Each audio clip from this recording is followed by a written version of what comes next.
I wish I were here to announce a tentative agreement at one or more of these companies, but I do want to be really clear. We are making significant progress. In just 3 weeks, we have moved these companies further than anyone thought was possible.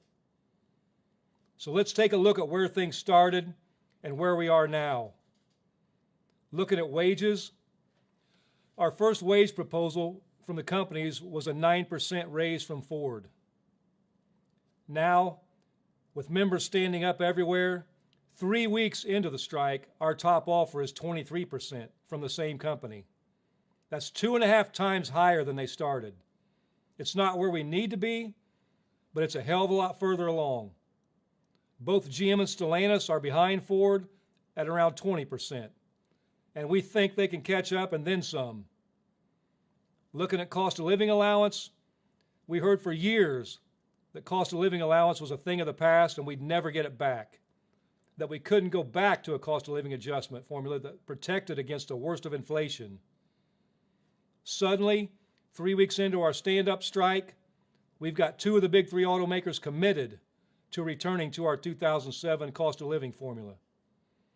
Ford and Stellantis have agreed to reinstate cost of living allowance, and GM isn't far behind, and we're going to get them there. Looking at temps, let's talk about the temps who have been abused and exploited by the big 3 for way too long. This part of the workforce used to be a small group, used only to cover for short periods. Now, they're an entire subsection of our union who have very few rights, low pay, and no certainty with their future. In 3 weeks, we've won raises for temps to $20 an hour at GM and Stellantis and $21 an hour at Ford. All 3 have made commitments around converting temps, but there's still a lot of work to be done, both on the wages and the conversions.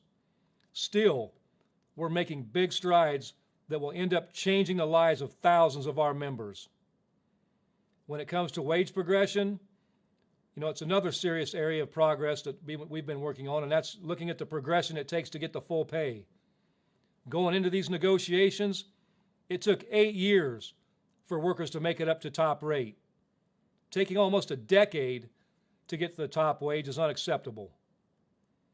Since the Great Recession, the length of the progression has reduced the quality of life for tens of thousands of UAW members.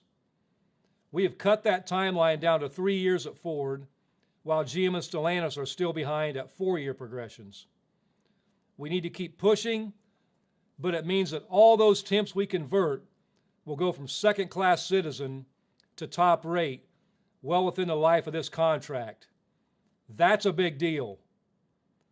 Looking at profit sharing, all 3 companies wanted concessions on profit sharing, and we said, hell no. Not only did we beat back Ford's concessionary profit sharing formula, we made enhancements.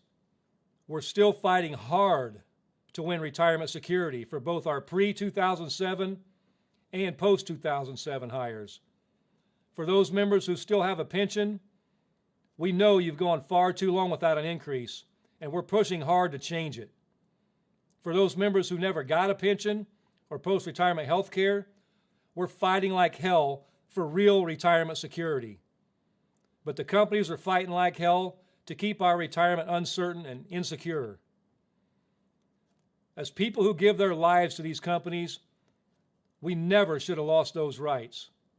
This strike is about righting the wrongs of the past and winning justice for all of our members. I also want to lift up one major change from the past in this round of negotiations when we're talking about the subcommittees that bargain a lot of this stuff. For the first time, we're on track to get all of our subcommittee issues addressed.